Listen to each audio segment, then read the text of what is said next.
1960년 즈음에 있었던 일입니다. 26살의 젊은 청년이 타지 읍내 교회에서 예수님을 만나 가슴이 뜨거워졌습니다. 그는 투전에 젖고 술에 찌들고 인습에 젖고 미신에 사로잡혔던 고향 마을을 모른 채 알 수가 없었습니다. 그래서 고향으로 돌아와서 약방 하나 차려놓고 그 약방 마루에서 교회를 개척하게 됩니다.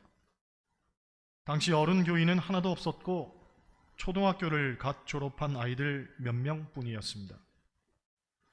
옛날에는 성미라는 것이 있어서 아이들도 교회에서 배운 대로 밥을 지어 먹으면서 가족 숫자대로 숟가락으로 쌀을 퍼서 교회에 가져오곤 했습니다. 그런데 이게 믿지 않는 가정에서 발각이 되어 문제가 생긴 거죠. 교회에서 아이들에게 쌀 도둑질을 시킨다는 소문이 난 겁니다. 그러니 어떤 사람은 도끼를 가져와서 이놈의 자식 죽여버린다고 문지방을 찍기도 했고, 동네를 나가면 지게 짝대기를 들고 쫓아오는 바람에 혼이 나기도 하고 그랬습니다. 그래도 정말 죽기 아니면 까무러치기로 전도에 매진하며 살았습니다. 그러던 어느 날 어린 딸이 친구들하고 교회 종각 밑에서 종을 치고 놀다가 그만 종방망이가 떨어져서 밑에 놀고 있던 아이의 이마를 때리고 맙니다. 이마가 깨져서 피가 철철 흐르고 아이는 금방 전신이 새카맣게 되었습니다. 급한 대로 손수건으로 깨진 이마를 싸매어 들쳐업고, 이놈아, 죽지만 말아다오, 죽지만 말아다오, 그렇게 수도 없이 되뇌이면서 30리길 읍내로 내달렸습니다. 동네 사람들이 하나같이 비웃었죠. 예수쟁이로 살아봐야 뭐 별것 있냐고, 조상 제대로 섬기지 않으니 벌 받는 것이라고 손가락질을 했습니다. 하지만 그럴수록 더욱 예수님만 붙들고 살았습니다. 온갖 핍박과 가난과 곤고와 어려움들이 있었지만 그때마다 채워주시는 주님 은혜를 체험하면서 많은 영혼을 전도하여 점점 교회가 든든하게 세워져 갔습니다. 그런데 어느 날 당시 이단이었던 여호와 증인이 영동권의 포교 전진 기지를 그 동리에다 구축하려 한다는 이야기를 듣고 기성교단이 먼저 자리를 선점해야겠다는 불타는 사명감을 갖고 교회를 다시 개척하게 됩니다. 그렇게 1988년 우리 사천 제1교회가 여기에 세워지게 됩니다. 여러분, 척박한 땅에 울며 복음의 씨앗을 뿌렸던 한 청년의 삶을 하나님이 얼마나 기뻐하셨을까요? 조지 리틀의 유명한 시가 있습니다. 한 사람을 내게 주소서라는 시입니다. 내용은 이렇습니다. 내게 하나님의 사람을 주소서, 한 사람을, 그의 믿음이 그의 마음을 지배하는 사람을 주소서. 그러면 나는 모든 오류를 바로잡고 인류의 이름으로 축복하겠나이다. 내게 하나님의 사람을 주소서, 한 사람을, 그의 혀가 하늘의 불에 접촉된 사람을 주소서. 그러면 나는 가장 어두운 마음을 밝혀 높은 결심과 깨끗한 열망을 지닌 마음들이 되게 하겠나이다. 내게 하나님의 사람을 주소서, 한 사람을, 주님의 능력 있는 한 선지자를 내게 주소서. 그러면 나는 칼이 아닌 기도로 이 땅에 평화를 가져오겠나이다. 여러분, 오늘날 우리 사회가 마주하고 있는 역설 중에 하나는 사람이 없다는 겁니다. 물건은 많은데 그걸 제대로 쓸 사람이 없습니다. 법과 제도는 있는데 그것을 온전히 운용할 사람이 없습니다. 가치 있는 삶이 무엇인지는 알지만 그렇게 살아내는 사람이 없습니다. 우리 사회가 끊임없이 개혁을 외치고 있지만 문제는 사람이 없습니다. 이런 얘기가 있습니다. 어떤 장사하는 사람이 집에 개를 키웠는데 언제부턴가 이 개가 짖지를 않는 겁니다. 도둑이 들어와도 짖지를 않습니다. 그래서 주인이 개를 앉혀놓고 야단을 쳤습니다. 야, 이 개야, 너 왜 짖지를 않냐? 도둑이 들어오면 짖어야지. 도대체 왜 안 짖는 거야? 화를 냈더니 개가 이렇게 대답합니다. 주인님, 제가 짖기 싫어서 안 짖는 게 아니라 사실은 분간이 안 돼서 그렇습니다. 일단 주인님을 보아도 주인은 주인인데 장사하는 걸 보면 도둑놈이고, 그래서 도둑놈이 들어오니 짖어야 하는데 그 도둑놈이 주인이고, 주인이 도둑이니 짖어야 하지만 짖을 수는 없고, 도둑도 도둑이지만 역시 주인 닮아서 짖을 수는 없고, 이러지도 못하고 저러지도 못할 바에는 차라리 안 짖기로 했습니다. 멍!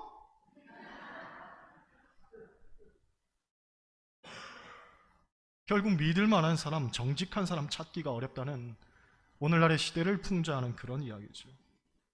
그런데 문제는 교회라고 다르냐? 그렇지가 않습니다. 교회 안에도 한 사람이 없습니다.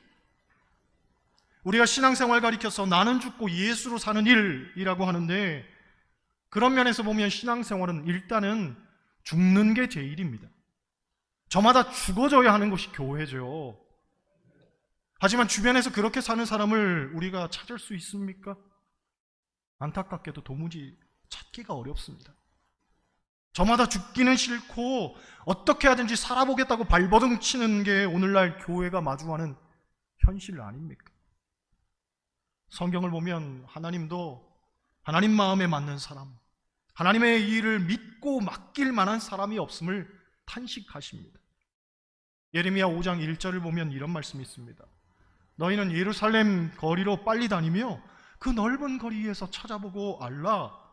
너희가 만일 정의를 구하며 진리를 구하는 자를 한 사람이라도 찾으면 내가 이 성읍을 용서하리라. 곧 하나님 마음에 맞는 한 사람이 없더라는 거죠. 얼마나 충격적인 일입니까? 하나님이 많이도 찾으신 게 아닙니다. 단 한 사람 찾으셨는데 그 한 사람이 없어서 예루살렘이 망하게 된 거죠. 여러분, 오늘 우리가 살고 있는 이 시대는 어떻습니까? 이 시대에는 한 사람이 있습니까?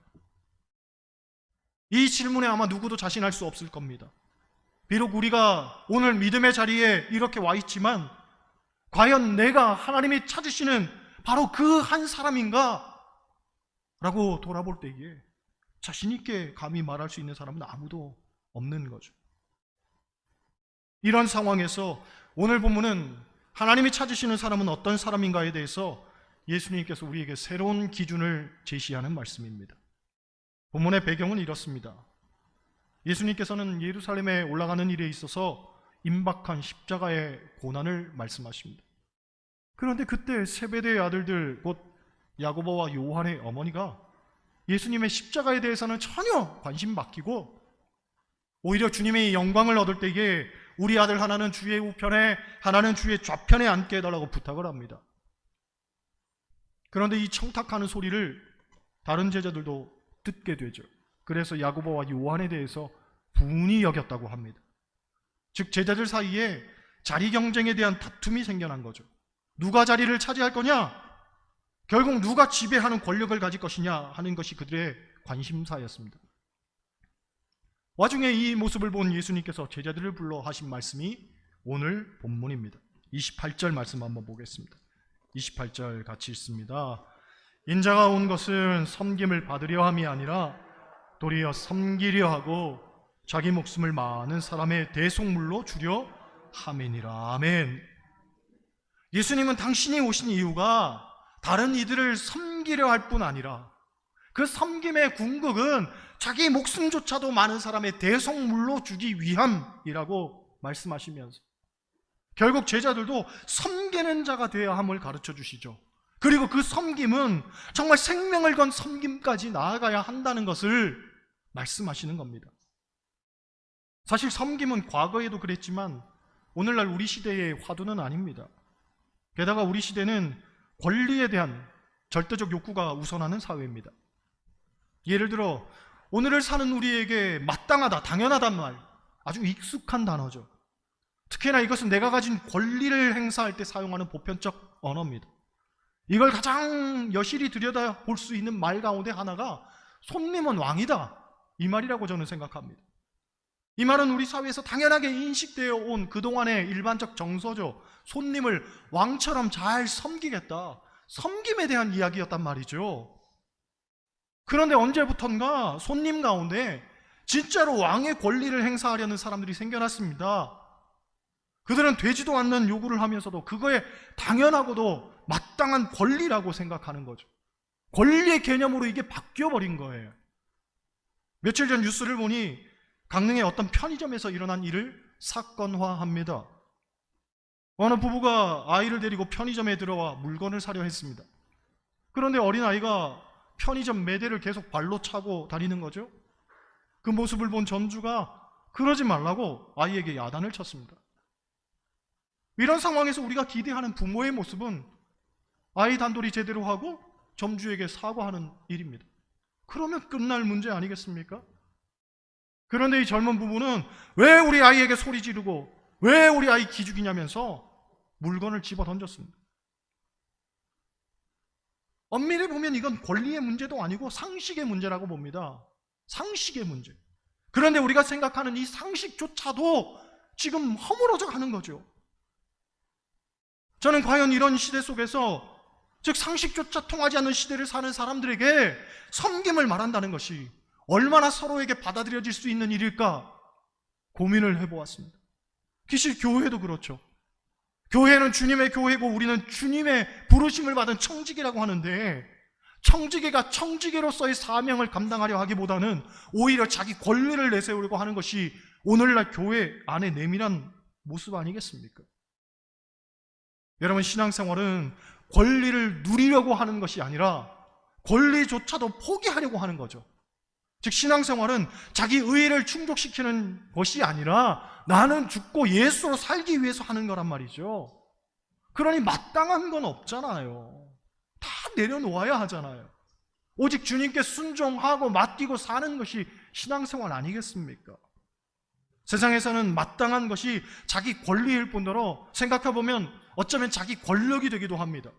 그래서 얼마나 이것을 쌓고 주도권을 쥐느냐 굉장히 중요한 문제겠죠. 그러나 교회는 다릅니다.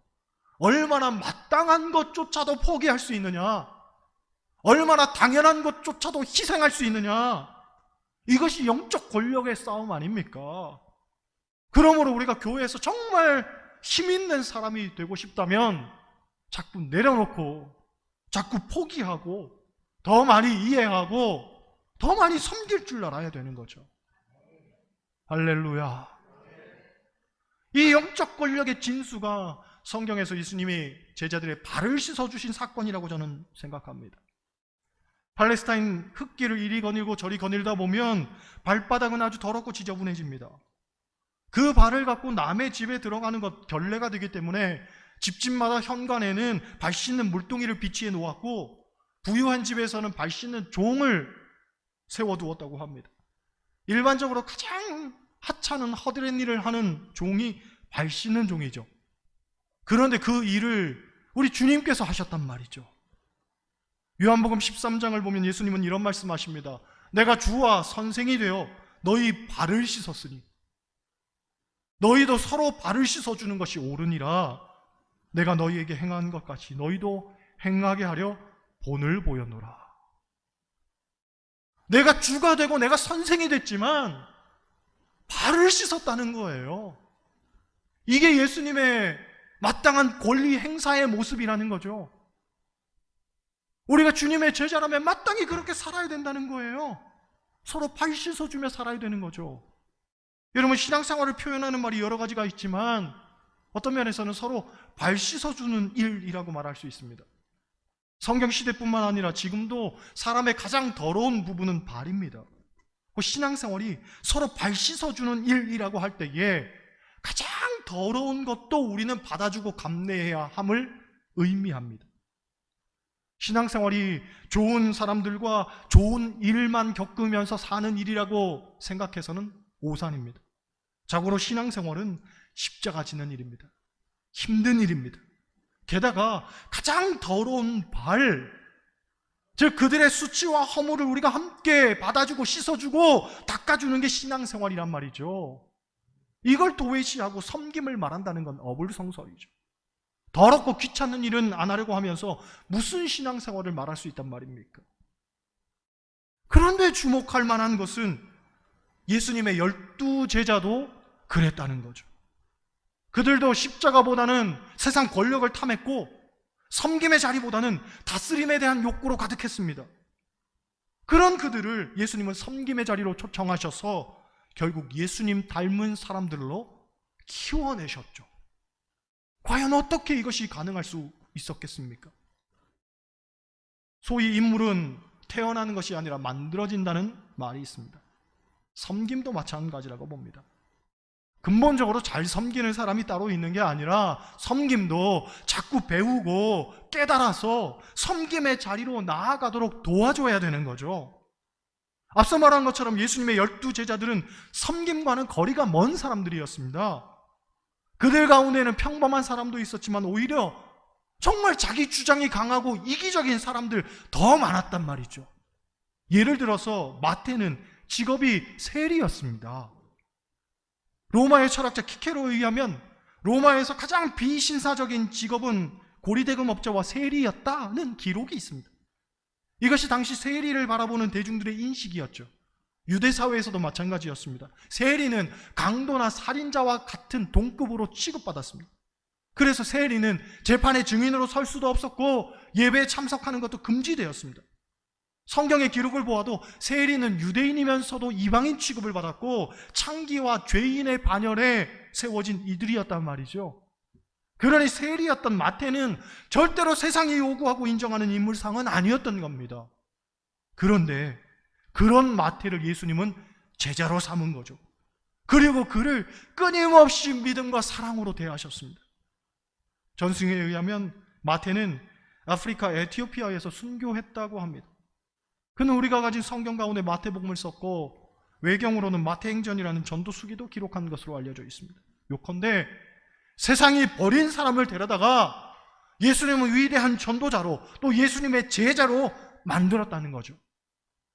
요한도 마찬가지입니다. 오늘 본문에 나오는 것처럼 요한은 아주 야심만만했던 사람입니다. 또 그의 별명은 울의 아들이라고 할 만큼 성품이 불같은 사람으로 알려져 있습니다. 그런 그가 요한복음과 요한 1, 2, 3서 요한계시록을 썼고 기도의 사람, 사랑의 사도로 변화되었던 거죠.